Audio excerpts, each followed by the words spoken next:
அன்னை தகவல் சேனலில் இன்றைக்கி என்ன பார்க்க போகிறோம் அப்படின்னா 24/2/2024 காலை 10 மணிக்கு திருப்பதி 300 ரூபா தரிசன டிக்கெட்டு ஓப்பன் ஆகுது.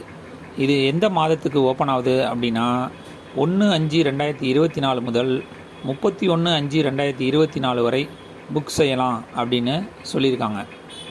டிக்கெட்டு புக் பண்ண வரவங்க செல் நம்பர் மற்றும் ஆதார் கார்டு எடுத்துகிட்டு வரணும். 12 வயசுக்கு கீழே இருக்கிறவங்களுக்கு டிக்கெட்டு புக் பண்ண தேவையில்லை.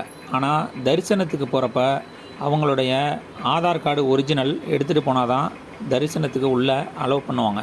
ஒரு செல் நம்பரை வச்சு 6 பேருக்கு தரிசன டிக்கெட்டு புக் பண்ணலாம். எந்த செல் நம்பரை வச்சு நீங்கள் தரிசன டிக்கெட் புக் பண்ணுறீங்களோ அதே செல் நம்பரை வச்சு தான் ரூம் புக்கிங்கும் பண்ண முடியும். 24/2/2024 காலை 10 மணிக்கு 300 ரூபா தரிசனம் பெற்று பெருமாள் அருளை பெறுக. நன்றி, வணக்கம்.